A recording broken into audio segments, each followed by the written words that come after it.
අද පාරක් වහලා ජනාධිපති යනවා. ඔයාට හම්බෙලා තියෙනවද පාරක් වහලා ඇමති කෙනෙක් යනවා?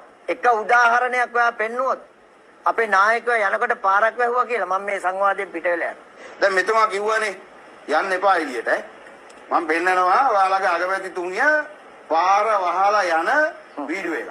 මේ මගේ ජංගම දුරකථන මම වීඩියෝ කරා. ඕන දැනට මම එනවා. ඒ වගේ ආසන්න කරන්න මම කැමති නෑ. සජිත් මේක පෙන්නන්න මේ මාධ්‍ය. මේ තියෙන්නේ පාර්ලිමේන්තුවේ පිටිපස්ස ගේට්ටුවේ මේ යන්නේ වාහන තුනකින්. වාහනේ CAS 2160 යගමැතිතුමගේ වාහනේ. මේ පාරවල් තුනක් වහලා යන්නේ. මේ මගේ ජංගම දුරකථනේ 2025 1:23 මම මෙතන යනවා ගෑරේජ් එකට. මගේ වාහනේ හදා.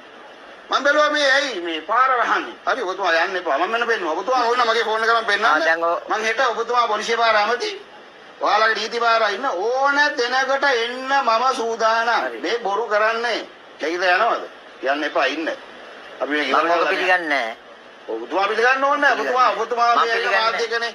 ඔයා නීති ඔයා මේ කොහෙද කියලා. ක්‍රියාමාර්ගයක් ගන්න. හරි. හැබැයි මම පිළිගන්නේ නැහැ. මම පිළිගන්නේ නැහැ. හරි. පිළිගන්න ඕනේ මේක කොහෙද තියෙනවා නම් පෙන්නන්න කියලානේ කිව්වේ. හරි.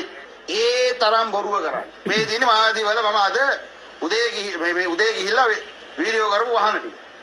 අර රේන්ජ් රෝවර් එක තියෙනවා. මේ රේන්ජ් රෝවර් එක තියෙනවා. ආවෙත් බයි.